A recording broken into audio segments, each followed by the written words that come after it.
नमस्कार, आप देख रहे हैं आज तक। मैं हूं आपके साथ रोहित सरदाना। शाम के 5 बज गए और वक्त है दिन की सबसे बड़ी बहस का। अगले 5 साल के लिए लाल किला अब निजी कंपनी डालमिया ग्रुप के पास चला गया। सरकार की स्कीम अडॉप्ट हेरिटेज के तहत सरकार ने 25 करोड़ के एवज में लाल किले का रखरखाव डालमिया ग्रुप को सौंप दिया। आज दंगल में हम पूछ रहे हैं कि ऐतिहासिक इमारतों का रखरखाव आखिर निजी हाथों में क्यों सौंपा जा रहा है? क्या सरकार खुद इतिहास की धरोहर को देखभाल कर पाने में सक्षम नहीं है? लाल किले की ठेकेदारी से 15 अगस्त पर सुरक्षा से खिलवाड़ नहीं हो जाएगा? ऐतिहासिक धरोहरों से जुड़े लोगों की भावनाएं क्या इससे आहत नहीं होंगी? और क्या इससे स्मारकों का रखरखाव बेहतर होगा या खराब हो जाएगा? आज का दंगल इन्हीं सवालों पर होगा।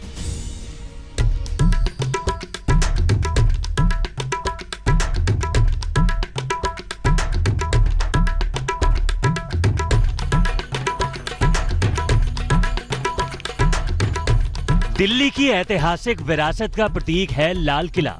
अब तक सरकार इसकी देखभाल करती थी, लेकिन अब वो बीते दिनों की बात हो जाएगी, क्योंकि पर्यटन और संस्कृति मंत्रालय ने मुगलिया प्रतीक को एक निजी कंपनी को गोद दे दिया है।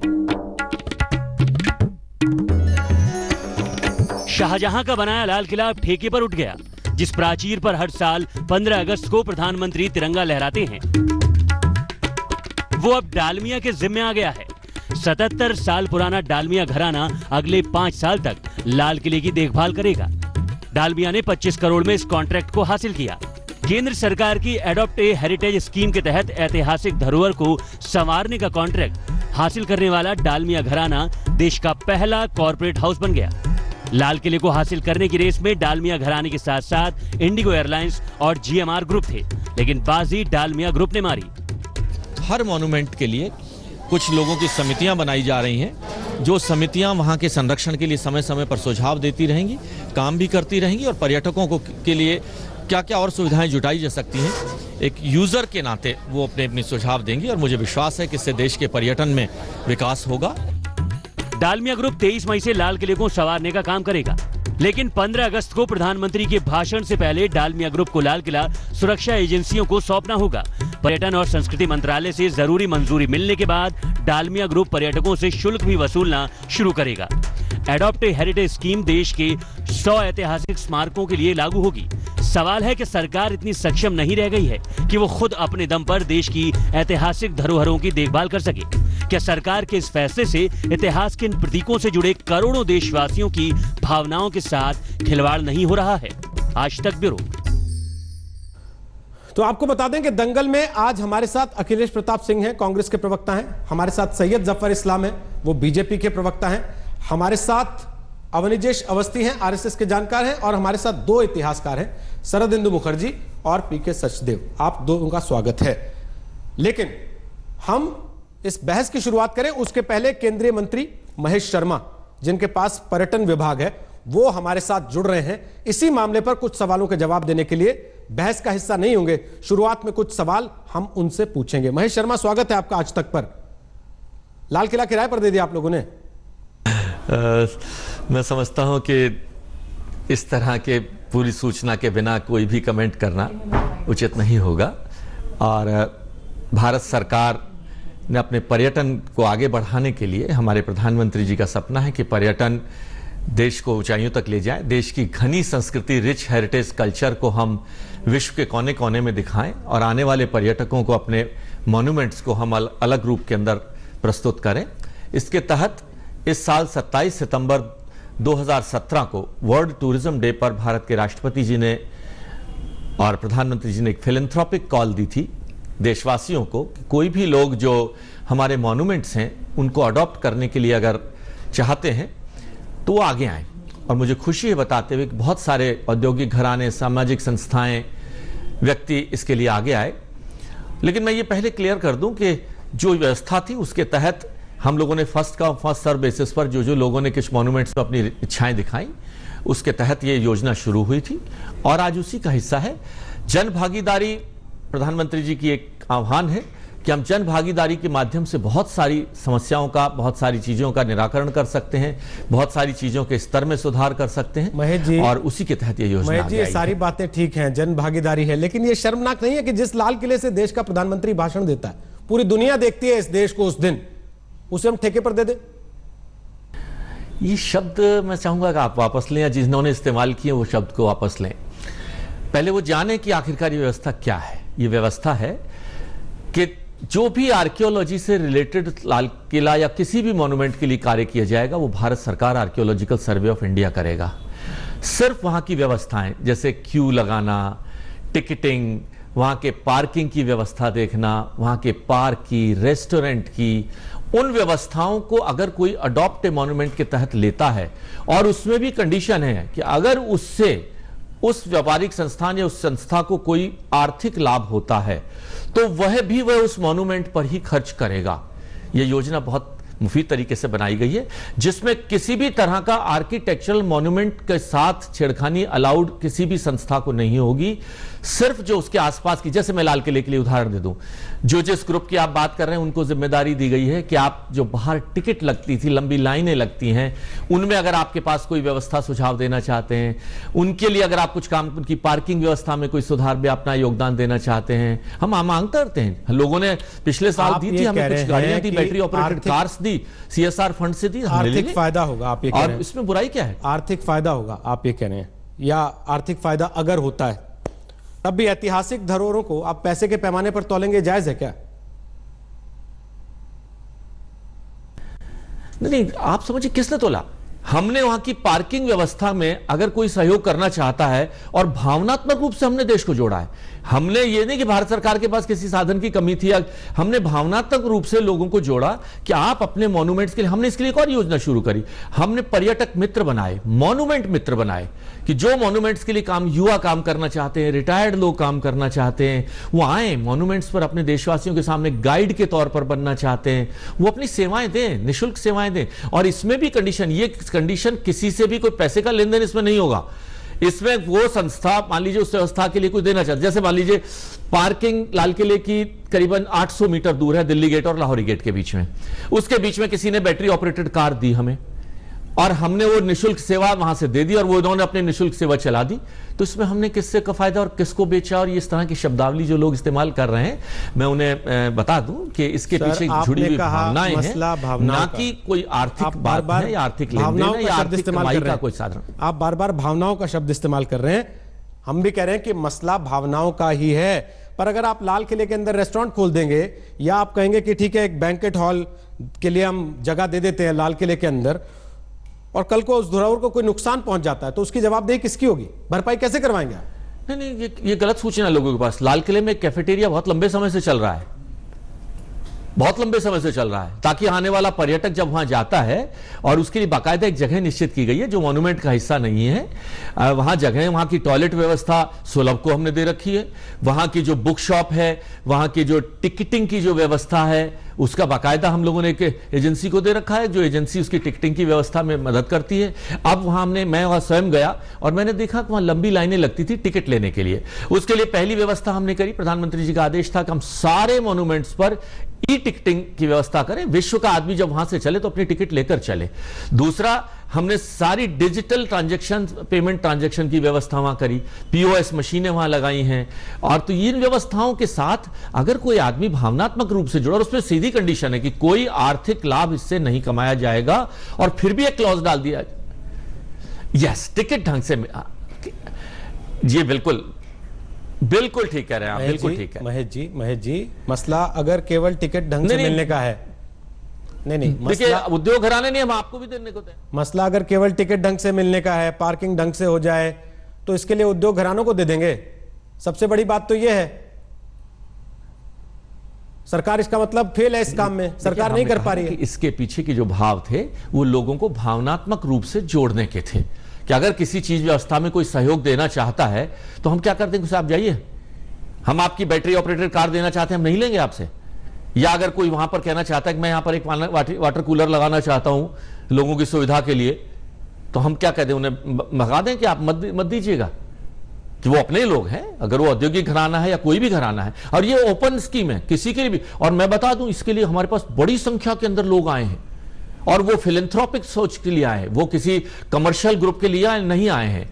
और दूसरा मैं बिल्कुल क्लैरिफाई कर दूं, किसी भी मॉन्यूमेंट के किसी भी आर्किटेक्चर कंजर्वेशन वर्क की जिम्मेदारी भारत सरकार का आर्कियोलॉजिकल सर्वे ऑफ इंडिया विभाग ही करेगा। डॉक्टर साहब, और इसमें कोई दो राय नहीं। अगर किसी को कोई डाउट कंफ्यूजन है तो वो एमओयू का हिस्सा भी वो पढ़ सकते हैं। वो एमओयू पब्लिक डॉक्यूमेंट है, उसे कोई भी जान सकता है। एक आखिरी चीज पूछ रहा हूं, कल को कोई आके कहे हम बैटरी कार दे रहे हैं, कोई कहे हम वाटर कूलर लगा रहे हैं, तो आप उसको इजाजत दे देंगे कि आप अपना बोर्ड लगा लीजिए? लाल किले में आने वाला देखेगा कि अब ये लाल किला नहीं डालमिया लाल किला है। देखिए, जहां तक अभी तक तो उनको जिम्मेदारी लाल किले से बाहर की दीवार से टिकटिंग और गाड़ियों तक के ट्रांसपोर्ट की दी गई है। जब लाल किले की बाउंड्री के अंदर हम घुसते उससे पहले की जिम्मेदारी अभी तक उनको दी गई। इससे अंदर की कोई भी जिम्मेदारी, यहां की लाल किले की लाइटिंग भी भारत सरकार स्वयं आर्कियोलॉजिकल सर्वे ऑफ इंडिया कर रहा है। हाँ, अगर अंदर जाके अगर आप टॉयलेट पे देखें, वहां अगर लिखा हुआ बोर्ड लिखें कि अपने सुलभ शौचालय इसका संचालन कर रहा है, तो उस पर अगर किसी को आपत्ति है तो मुझे उनकी सोच पर आपत्ति है, जिस तरह की सोच रखते हैं। बहुत बहुत शुक्रिया डॉक्टर महेश शर्मा, केंद्रीय पर्यटन मंत्री। वो ये कह रहे हैं कि लाल किले के अंदर नहीं है, लाल किले के केवल बाहर की जिम्मेदारी दी गई है। सबसे पहले सैयद जफर इस्लाम, अगर कल को आकर कोई सिंघानिया ग्रुप कहेगा कि ठीक है साहब ताजमहल का ठेका हमको दे दीजिए, या कोई अंबानी ग्रुप आके कहेगा कि चार मीनार हमको दे दीजिए, तो दे देंगे, क्योंकि हम फेल हैं। सरकार जो काम करने की जिम्मेदारी है वो नहीं कर पा रही है, इसका मतलब।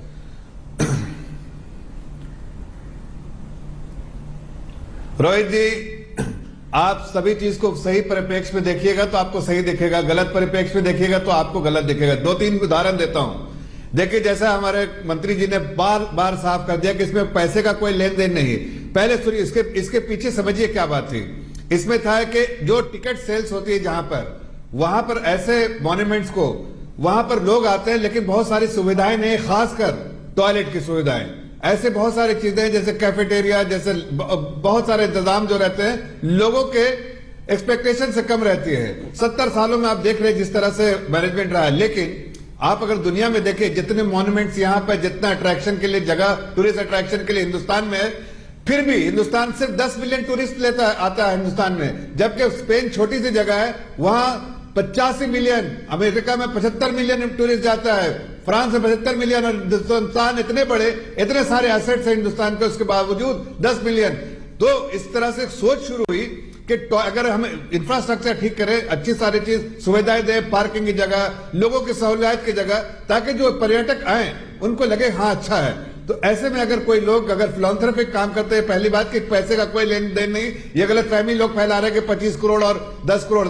अगर उसमें ऐसी सुविधाएं हो जैसे आपको लैंडस्केपिंग अच्छी हो जाए, गार्डन मेंटेन हो जाए, पानी के सैनिटेशन का इंतजाम अच्छा हो जाए, ड्रिंकिंग वाटर प्रोवाइड किया जाए, ऐसी चीजें हो जिससे पर्यटक को एक अच्छी सुविधा मिले और उससे पर्यटक ज्यादा से ज्यादा आए। 10 मिलियन से अगर ये 20 मिलियन होता है तो कितना अच्छा होगा देश के लिए। उससे कई चीजें और इंप्रूवमेंट होती है। साथ साथ आपको बताना चाहते हैं, 10 सेकंड, पिछले साल अगर आप देखिए तो हमारा जो है हिंदुस्तान में, पूरे दुनिया में 5% टूरिज्म बढ़ रहा है, हिंदुस्तान में 15% से ज्यादा बढ़ा नहीं। और तो रेवेन्यू उसका क्रेडिट डालमिया को, अंबानी को, अडानी को देना है क्या? टूरिज्म बढ़ रहा है कि पोटेंशियल बहुत है। उसका क्रेडिट अंबानी, अडानी, डालमिया को देना है क्या?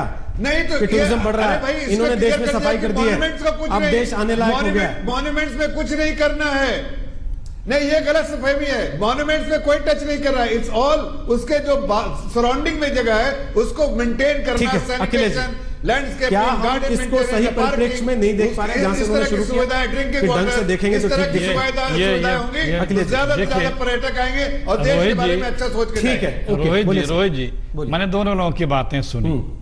दोनों लोग सिर्फ एक बात करें, माननीय मंत्री जी ने भी कहा कि टिकटिंग, पार्किंग और उसके अंदर जो परिवहन व्यवस्था है उसको हम व्यवस्था के लिए बेहतर दिए हैं।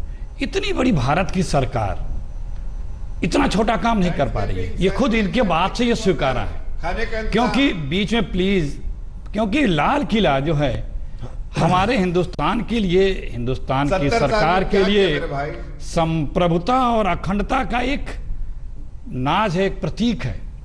और उस पे जब ये कोई सुनता है कि किसी ने गोद ले लिया, किसी ने ठेके पे ले लिया, किसी को बिक गया, तो बहुत हिंदुस्तानी आहत होता है। कल आप इतनी छोटी सी बात को लेके कल कहें कि हम पार्लियामेंट को बेहतर करने के लिए फलाने को दे रहे हैं, राष्ट्रभवन को बेहतर करने के लिए, सुविधा के लिए फलाने को दे रहे हैं। अरे भाई, आपने सफाई के नाम पे टैक्स लगाया, पता नहीं कितने कितने टैक्स लगा लिए। आपके सांसदों ने गांव गोद लिए तो गोद से बाहर निकले ही नहीं।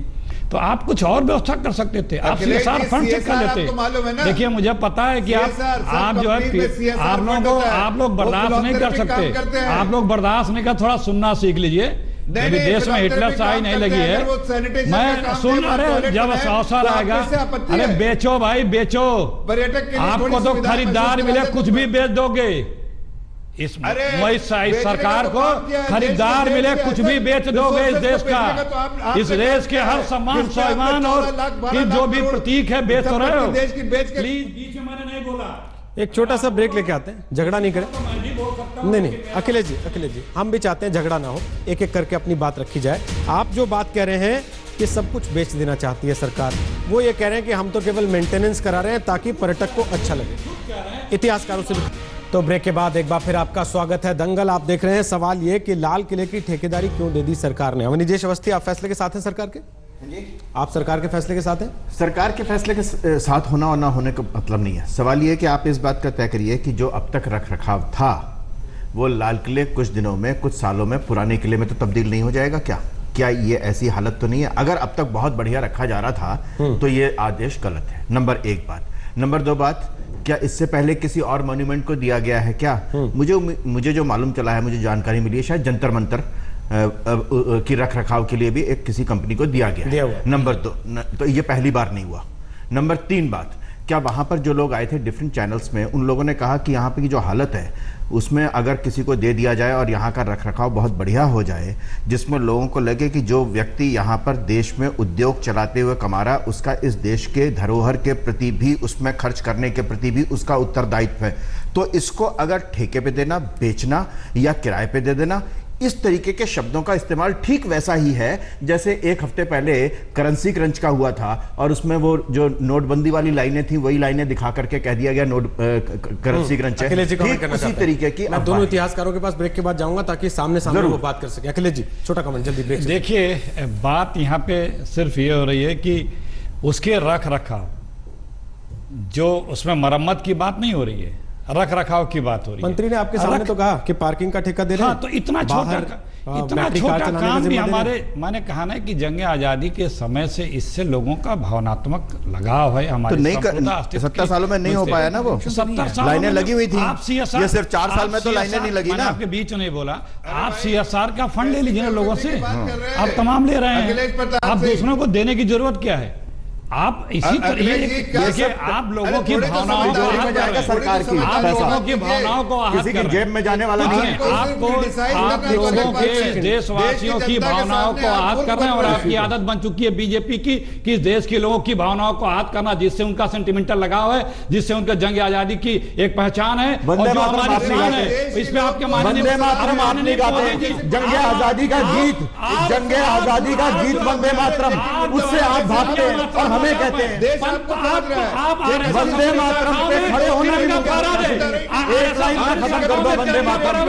अरे इस देश की सबसे बड़ी भावना वंदे मातरम है, वंदे मातरम है, वंदे मातरम, जिसको गाते हुए फांसी पर चढ़ गए, एक लाइन में खत्म कर दो। ये तो आपकी राजनीति है। एनसीसी के बारे में जानते नहीं, एनसीसी के बारे में जानते नहीं, इस देश के बारे में क्या जानते हैं आप? पार्टी का गीत था वंदे मातरम और जनगण मन, उसको एक लाइन में खत्म कर दिया, एक लाइन में खत्म कर दिया, एक लाइन में खत्म कर दिया। हमारी आजाद है, स्वतंत्र है, वो वंदे मातरम है, वो वंदे मातरम है। हम आप लोग एक ब्रेक लेते हैं, एक ब्रेक ले लेते हैं हम लोग। सही है, सारी कहानियां आ रही है। कांग्रेस का गीत था। एक सेकंड रुक जाइए अखिलेश जी। मसला अवनीजेश जी, अखिलेश जी वंदे मातरम नहीं है।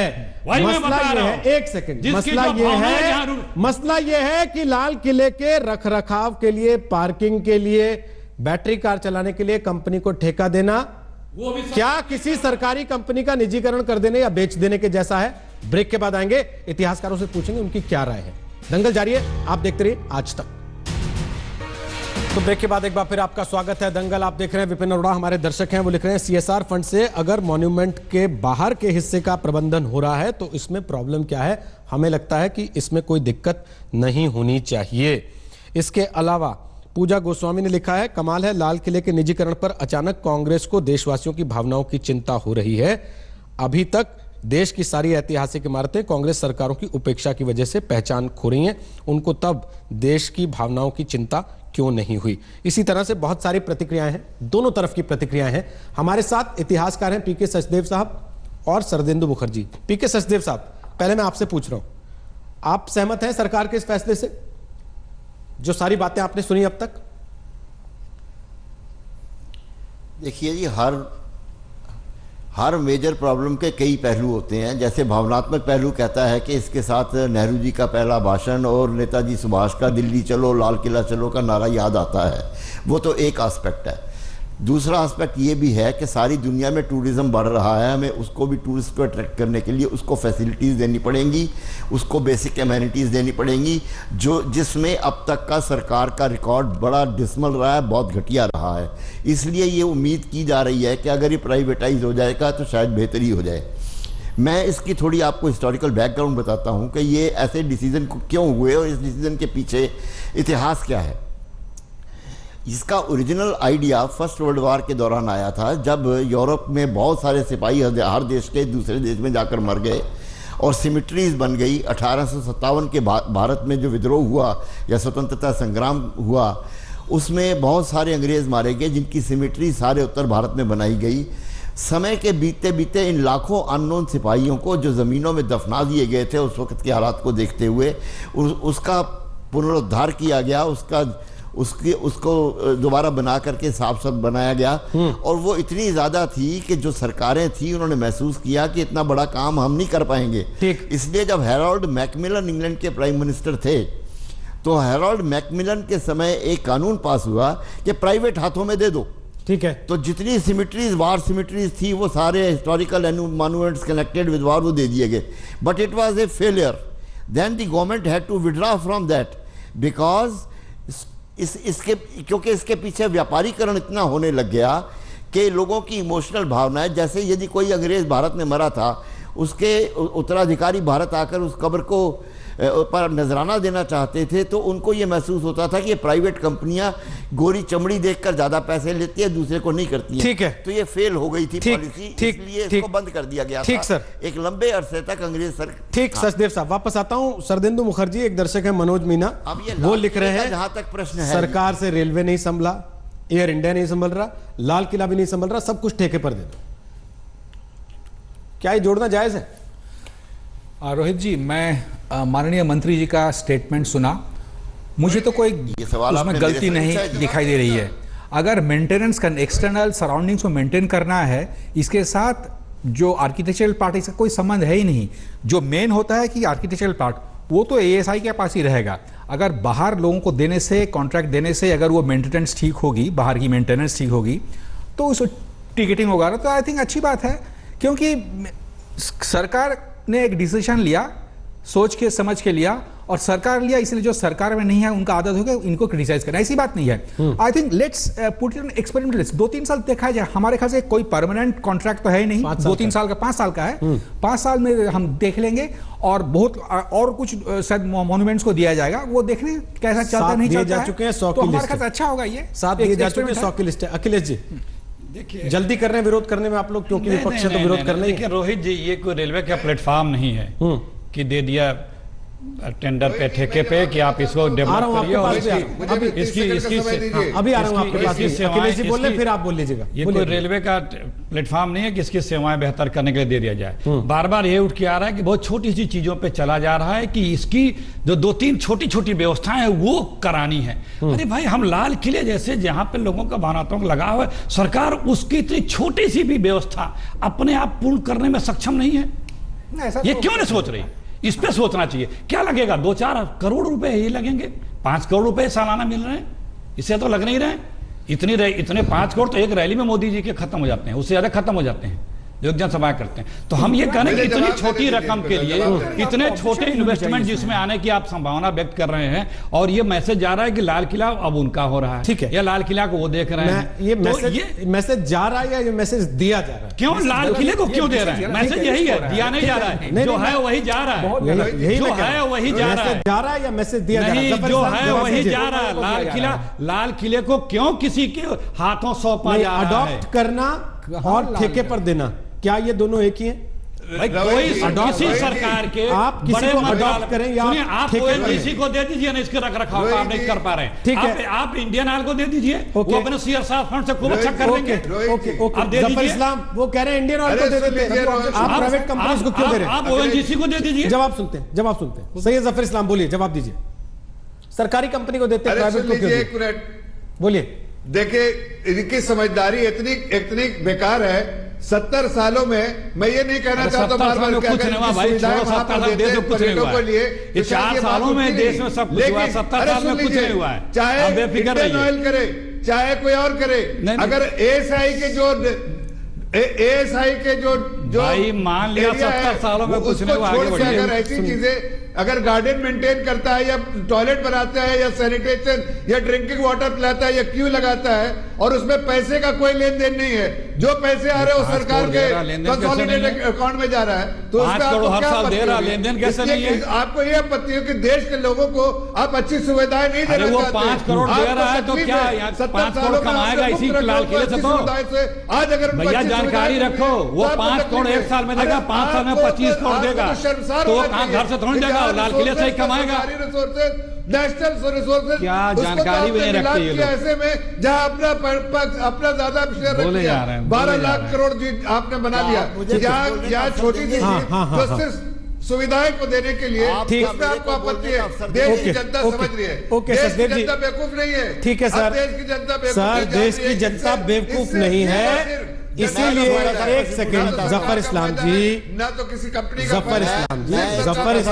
जफर इस्लाम जी, हम जानते हैं आप आर्थिक मामलों की समझ रखते हैं, बैंक से जुड़े रहे हैं। जफर इस्लाम साहब जरा मेरे को सचदेव जी को सुन लीजिए, तो है। बोलिए सचदेव जी, क्या कह रहे हैं? जफर इस्लाम साहब, मुझे भी एक सवाल पूछने दीजिए कि फर्स्ट वर्ल्ड वार और सेकंड वर्ल्ड वार में यूरोप के सारे मॉन्यूमेंट्स डिस्ट्रॉय हो गए थे, सारे कैथीड्रल्स डिस्ट्रॉय हो गए थे, कहीं पर किसी प्राइवेट एंटरप्राइज ने खड़े करे? वहां की सरकारों ने सारे खड़े किए। आज भी क्या सेंट पीटर्सबर्ग को कोई प्राइवेट एजेंसी मेंटेन कर रही है? वो पोप का अपनी कमेटी करती है। क्या टावर ऑफ लंदन कोई प्राइवेट कंपनी कर रही है? नहीं करते हैं। वाशिंगटन का जो पिलर है उसको कौन मेंटेन कर रहा है? वियतनाम वार हीरोज का सब सरकारें करती हैं। जो मैं जवाब देता हूं, इतिहास के साथ जुड़े हुए हिस्टोरिकल मॉन्यूमेंट्स हैं, उनमें क्या जवाब दोगे? दूसरे मॉन्यूमेंट्स में आपको फर्क करना पड़ेगा।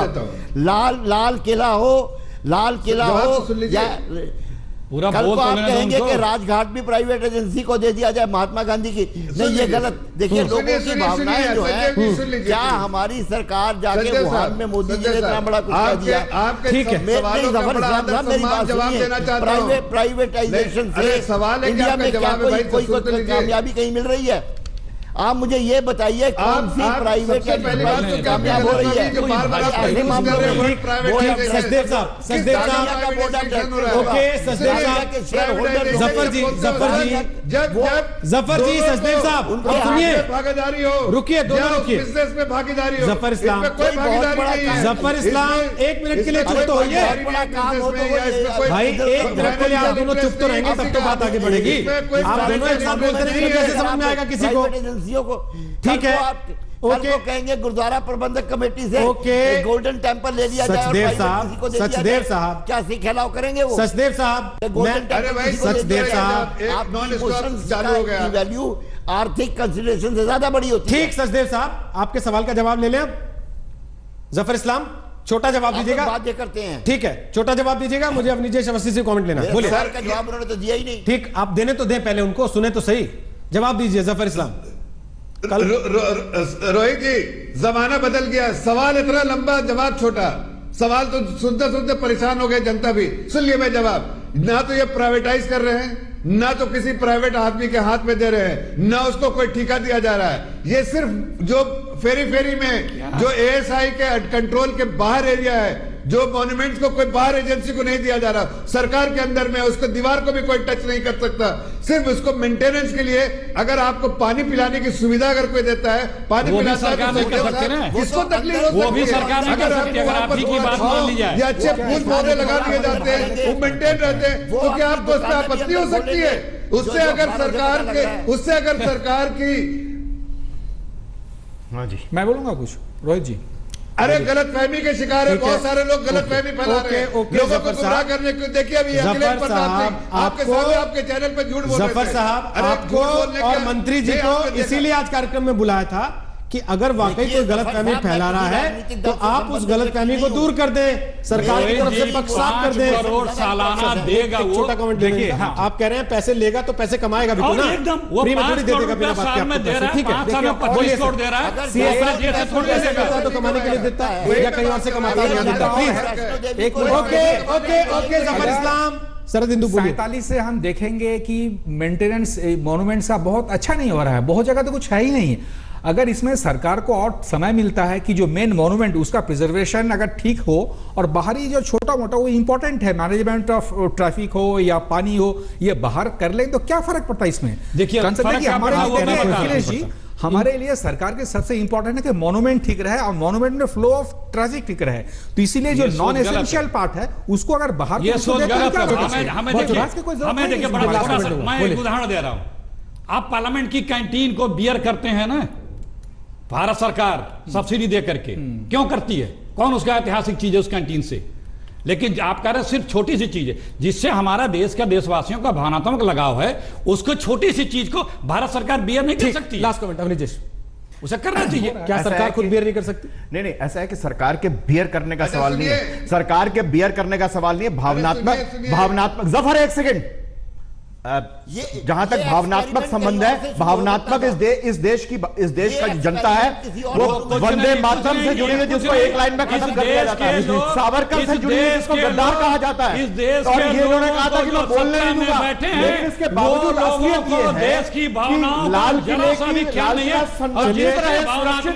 चलिए आप लोग हम इस चर्चा को यही खत्म, आप लोग झगड़ने लगे हैं, इस चर्चा को यही खत्म करते हैं, ये बताते हुए कि डालमिया के पास 5 साल के लिए अब ये लाल किला गोद रहेगा या ठेके पर रहेगा, आप खुद तय कर लें। लेकिन 15 अगस्त को झंडा फहराने के लिए और लाल किले से भाषण देने के लिए भारत सरकार को कुछ दिन के लिए डालमिया से लाल किला लेना होगा वापस, ताकि वहां से देश के प्रधानमंत्री भाषण दे सकें। आप सबका बहुत बहुत शुक्रिया। छोटा सा ब्रेक ले रहे हैं, दंगल आखिरी पड़ाव पर होगा। आप रहिए हमारे साथ, देखते हैं आज तक। तो ब्रेक के बाद एक बार फिर आपका स्वागत है। दंगल अपने आखिरी पड़ाव पर है। केवल आपको ये बताते चलें कि भारत तक को सब्सक्राइब करना ना भूलिएगा। सोमवार से शुक्रवार शाम 6 बजे भारत तक यूट्यूब चैनल पर आप हमसे लाइव सवाल पूछ सकते हैं। दंगल आप अपने मोबाइल पर भी देख सकते हैं, डाउनलोड कर लीजिए आज तक का मोबाइल ऐप या विजिट कीजिए हमारी वेबसाइट। वैसे दंगल फेसबुक और ट्विटर पर भी अब लाइव उपलब्ध रहता है 5 से 6 बजे हर रोज। ब्रेक के बाद हल्ला बोल गेस्ट एंकर में आज के एंकर होंगे कांग्रेस के नेता अभिषेक मनु सिंघवी। बने रहिए आज तक के साथ। लेटेस्ट खबरों के लिए यूं ही देखते रहिए आज तक और इस वीडियो के पसंद आने पर लाइक, शेयर और सब्सक्राइब करना ना भूलें।